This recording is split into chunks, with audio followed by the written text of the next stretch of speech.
did you get out of jail? The club bonded me out the next day, bonded both of us out the next day. And, but I didn't have my pistol with me. So, now I was going unarmed the rest of the weekend. So.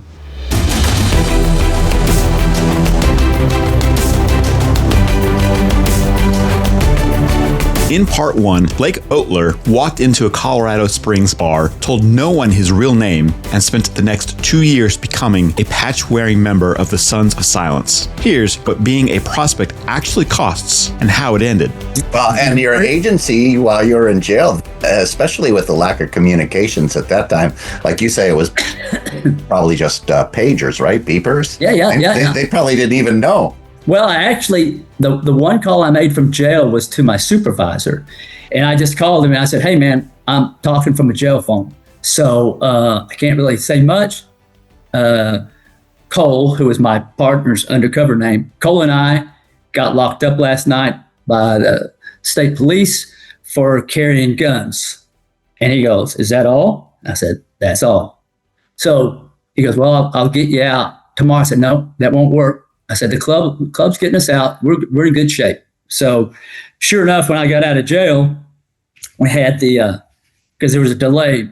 Daryl didn't get out of jail at the same time I did, but I got out of jail. There's a car following me. And sure enough, it's 2 ATF agents. And they wait for me. I follow them over to this hotel and they offer me a pistol.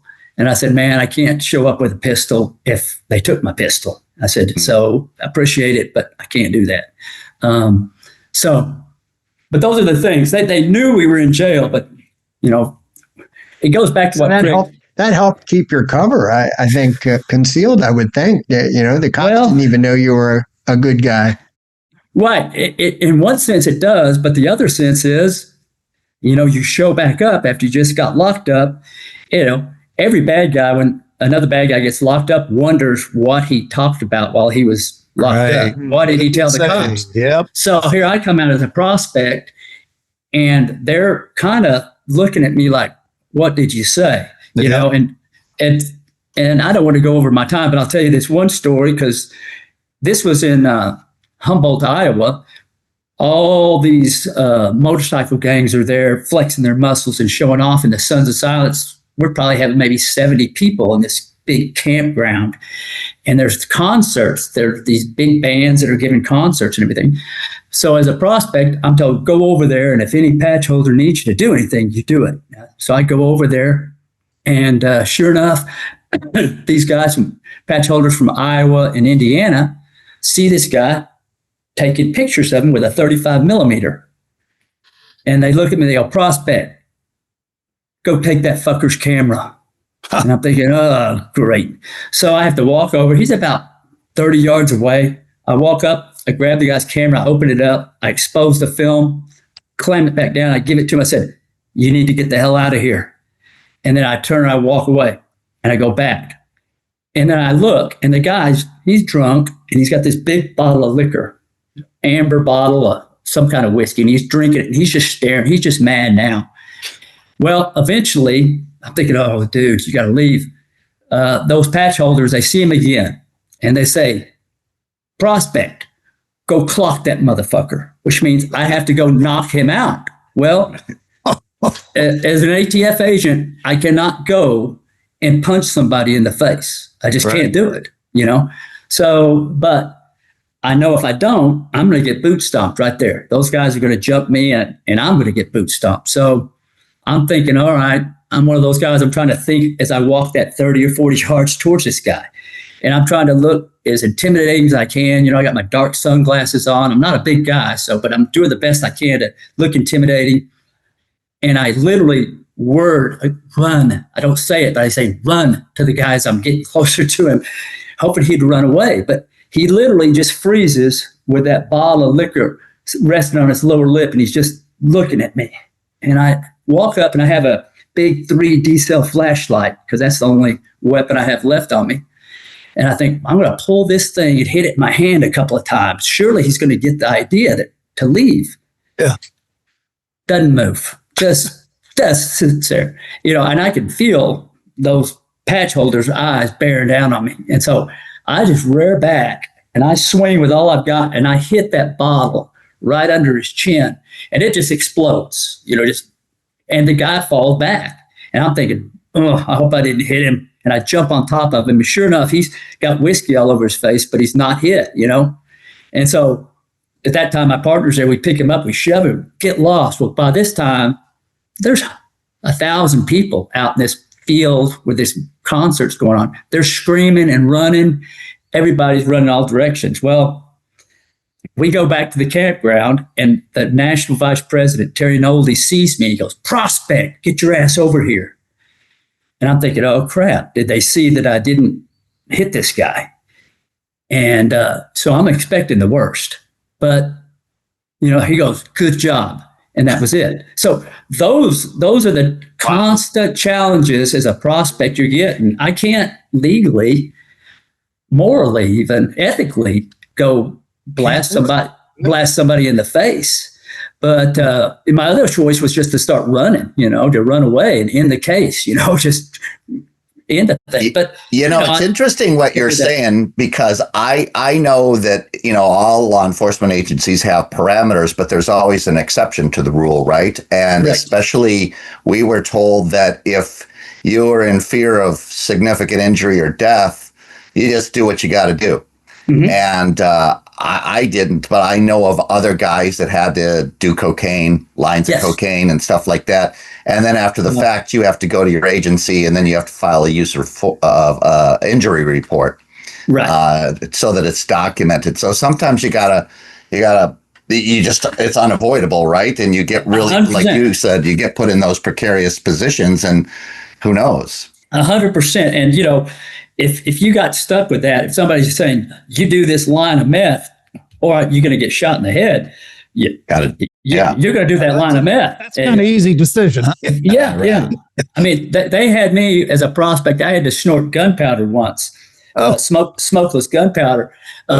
So they didn't put a gun to my head, but I knew, oh my gosh, it's going to be a lot of getting slapped around and beat around. And I'd never tried it before. And I said, how bad can it be? I'll tell you, that stuff's bad, man. That was horrendous. Hey, I want to jump in while we're still talking about all of this and the stories.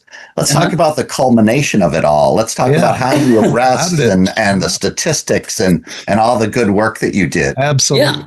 Yeah. And it adds up fast, right? So once we get in and I become a patch wearing member, you have to fight the whole chapter to get your patch, right? And they drag you through a field, holding onto a rope in Sturgis, South Dakota.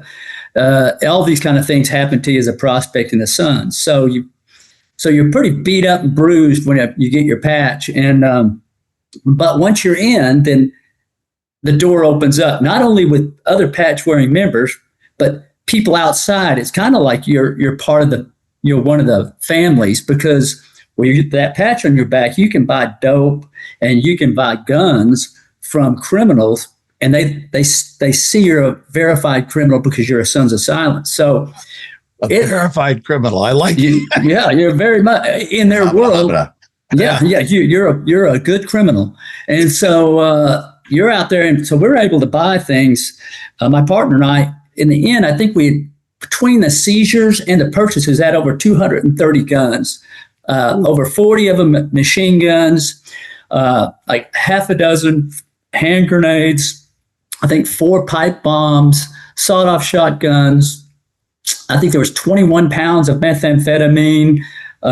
We seized a bunch of motorcycles, and it was a large volume of things that we got, but a lot of them we would buy from associates. So, when people say, well, how many patch wearing members did you arrest? And I can't even give you the exact number right now, but with all the associates and people on the outside that we were able to arrest and have arrested without them even knowing it came from us, I think we had like 85 defendants in the end. So lots of federal charges, state charges, and it was very, very successful. There's none of the other mean, I can't recall a case that had purchased or seized more weapons than we did during our 2+ years. That's how. Did any of them? Did they ever find out that you were a cop? I mean, did eventually? Oh yeah. Oh yeah. Of course. And how did that happen? How did they find out that you were a cop? Wow. Well, I'll tell you, I'll give you a story right before they knew for sure. It was towards the end of the investigation. We were getting very, I guess, aggressive, you could say, because we were trying to make all the buys we could. Right. My partner and I, Daryl, we had to sit down and decide, when are we going to quit this thing? Because there was no end in sight. It was how long can we go? We were tired. It was a strain on our families, our professional lives. So we had a Hell's Angel, Jethro, who had used to be a Sons of Silence member, that wanted us to come out to Orlando, over there in California, and wanted us to patch over. Excuse me, not Orlando. It was forget it now, his chapter, but he wanted us to patch over, roll our patch, they call it, roll our patch to Hell's Angels, because he had some things going on in South Africa that he wanted us to get involved with him with.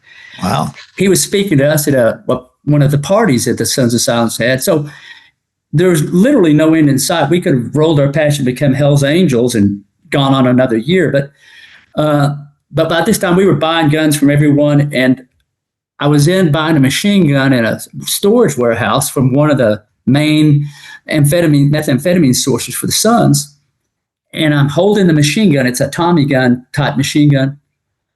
And in walks J.R. Reed, the national president, and Frank, Crazy Frank. He is an enforcer, but he's got a screw loose. So he walks in. Now, Frank's got a big 357 in his belt. He's got his hand sitting on it. And JR is snorting methamphetamine off this big Civil War sword. And we're in this storage facility full of stuff, right? And JR snorts that meth, and then he's holding the sword, and he looks at me and he goes, "Hey, Bo, so for what federal agency are you buying all these guns?" Hmm. You know, and so here I was. I mean, this is literally, I've been a patch-wearing member for a year and a half. You know, I've been undercover for over 2 years by this time. And what was the degree of pucker factor? Well, it was huge because, you know, I had a 45 automatic on me and a shoulder rig, but Frank had his hand resting on his 357 in his belt, and he had crazy eyes already. And I'm holding an empty Tommy gun, basically. Crash, the dope dealer guy that I'm buying the gun from, he's oblivious that any of this tension's going on. He's hopping around. So I'm thinking, okay, I'm going to have to hit Frank in the face with this empty gun, and then deal with JR if he tries to swing that sword, and then get back to Frank. You know, and that's what flashes through my mind is, all I have in my hands is this empty Tommy gun, which is nothing more than a stick, you know, really. So, but I look at JR and I laugh and I go, "Oh, I'm getting it for the Firearms Reclamation Board," and just laughed, right? And, you know, I knew JR well enough to tell that was good enough for him. He understood that, but he was letting me know that it was suspicious how much stuff we were buying at that time. Oh, okay. So that we knew, we're going to have to shut this thing down, and we need to be really prepared to get out of this. So that was right towards the very end. We were getting fronted 5 pounds of meth at the time from this dope dealer. So that was shortly thereafter that we did. Well, and clearly then you had to go testify, and it all had to come out in trial and depositions and stuff like that. Were you ever threatened by these guys? Have you ever had any kind of encounters with them throughout your life since then? Oh yeah. I mean, once they were in jail that night, they're sitting around, and everybody in the chapter sitting in jail except Bo and Cole. You know, we're not in there with them. The math's adding up, and sure enough, you know, when they're getting the affidavits the next day, it's our names are on there, right? So they know, and sure enough, it's public knowledge by that time. So yes, the death threats came. There was a $50,000 contract put out on us, and my family had already moved away from Colorado a couple of months before that. We'd moved over to Tampa, and so the family was already in Tampa, had already closed on a house. So we had tried to put it under a trust, so we thought we were going to be safe on that end. But as it turned out, as I went there in December and there were death threats, they found me in Tampa. They called up and said, "You're a hard man to find, but we found you now." Ooh. So ATF overnight moved us out of that house. When I say overnight, they said your wife and kids have to be out of that house in hours. So wow. Agents picked them up and they moved them out. There were still Christmas presents under the tree. I had to go by the house and get my kids Christmas presents, and we never went back to that house. And then they moved us up to Virginia under a fictitious name for almost a year, and then moved here and actually lived here under a fictitious name for a number of years. All the utilities, the house, and everything was under fictitious. Wow. So the answer is, yeah, it's out there. And then, there's certain members that were extremely violent and unhinged that would potentially come and get you. So, but yeah. No more threats, Blake? No, they've ended. They ended a while ago, I take it? Well, it's hard to say what a threat is. I mean, there's certain members that are still out there that if I walked up to them and they figured out who I was, I think the threat would be alive and well. The one example I'll give you is, I've never lost a case in my life. Usually it's in law enforcement, you have so much evidence, especially when you're doing undercover. You have hand-to-hand buys, and it's just so much evidence. So one of the guys that had threatened to do damage, said he was going to kill me and all this, was we took him to trial for assaulting a federal agent, because he was one of those that loved to punch me in the face when I was a prospect and stuff. So, and this was in Denver, in federal court in Denver. And, I testified. I thought, well, this is a slam dunk. I mean, and the jury came back and said, not guilty. Oh. And they talked to the jury after, and they said, well, if you're doing undercover, you need to expect to get hit in the face and beat up. That was the jury's take on it. Interesting. A month later, he's in a bar called the A-Frame Lounge in Commerce City, Colorado, and he shoots two people in that bar. He then gets arrested, makes bond. And then a couple of months later, he's at a party at the Sons of Silence clubhouse there in Denver, and he shoots two more people, one of them being a patch-wearing member. So he shoots Meatloaf, and these guys have great names. Oh, they do. But I don't think Meatloaf could sing like the singer Meatloaf. But anyway, maybe he could. I never heard him sing. At least they're killing each other. That's a doing good shooting each other. Yeah. Well, Meatloaf lived. I mean, Meatloaf lived. He had a colostomy bag, but he lived. And then in I don't know, maybe 2019, that same guy got shot by another Sons of Silence member, even though he's not a member anymore. And then last I heard, he was in jail for doing a drive-by in Denver. Went back up to a house, shot it up, went home. The police arrested him. They sicked their canine on him, and he was punching the canine. So that guy, he could be dangerous. So a dangerous guy. I think they all could. Sounds like to me. They could. Is the Sons of Silence, are they still in business? Oh yeah, they're big as ever. In business. Big as ever. I mean, got a business license. I don't know. Yeah. They're verified. Yeah. They're. I mean, in the outlaw biker world, they're one of the big boys. Wow. They're in Florida, Arkansas, all through the Midwest. Louisiana, over in Germany.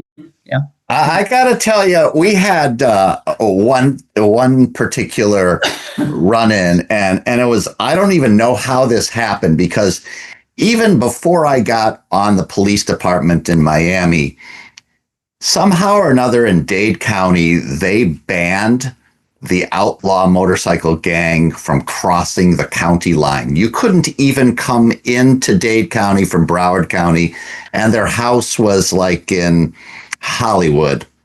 And so they decided that they were going to say, screw you, and they were going to test the waters. And somehow our department found out about it and rallied 100 of us together, and they crossed from Broward County into Dade County along A1A on the beach into what's Sunny Isles. And we were all ready for them and waiting. And basically, we just beat the balls off of them until they turned around and went back to Broward County. It was ridiculous. Yeah, I mean, eventually they don't like getting hassled over and over and over. But yeah, they a lot of jurisdictions have tried to make it where clubs can't fly their patches like that because of the violence it instills. I mean, you guys probably heard, like in 2016 down here in Waco, Texas, the Banditos and the Cossacks got into this big shootout, right? And several of the Cossacks were killed, and a Bandito, I think, was killed. So that was a huge thing. And just a really odd thing happened in it. And if you'll remember what I told you my undercover name was, it was Daniel Raymond Boyer. Yeah. And the Boyer was spelled Boyette. So if you look under that 2016 at those bikers that were killed, one of them is Daniel Raymond Boyer was killed in 2016. Huh. And the only difference is there's not an E on the end of his last name, Boyette. But so very odd, the chances of Daniel Raymond Boyer, my undercover identity, and then another guy who was a Cossack, member of the Cossacks, outlaw motorcycle gangs, was killed. So yeah, they're violent, and especially when they clash with other clubs and they're trying to fight over identities and respect to things that they like to fight about.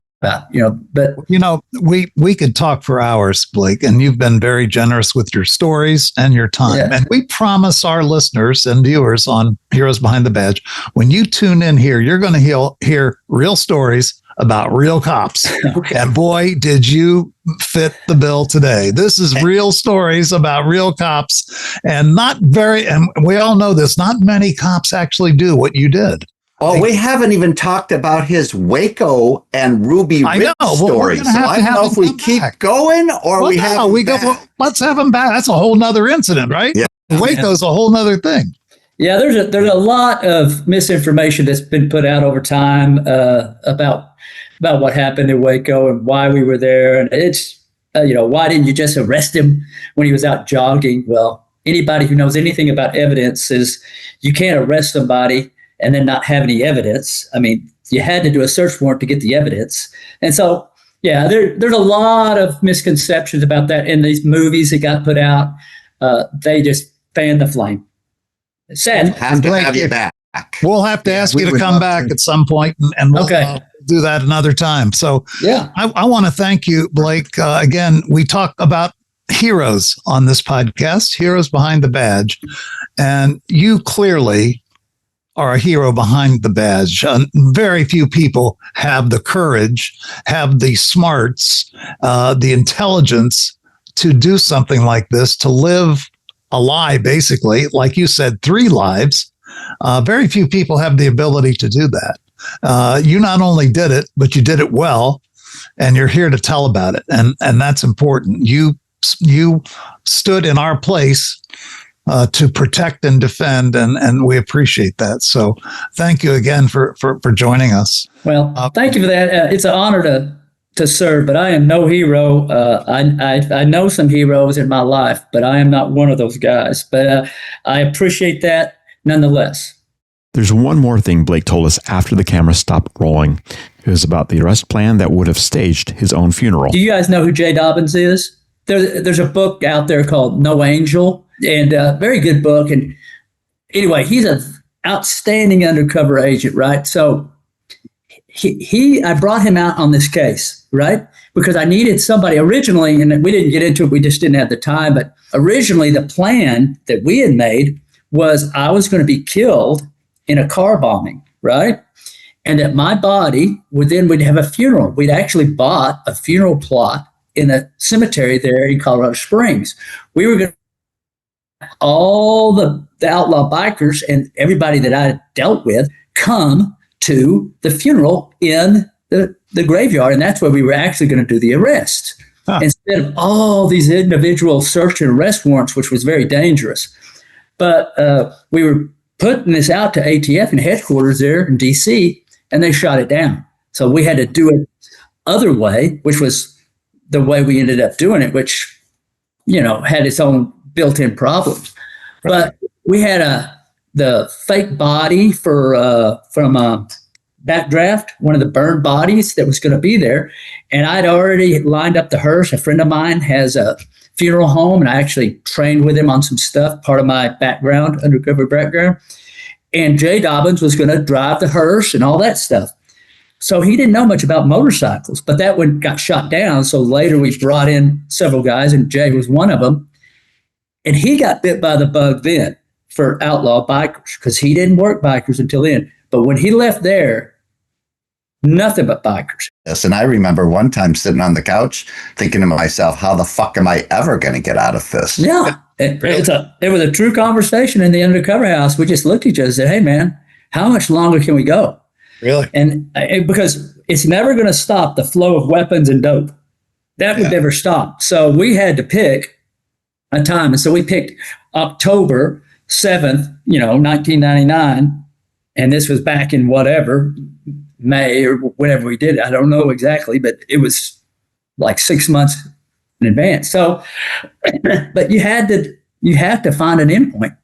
If you liked anything Blake had to say today, and there was a lot to like, would you do this? Would you hit subscribe, follow, like, or most important, would you make a comment about what Blake had to say? This is a true American law enforcement hero who put his life on the line to get into what most people run away from.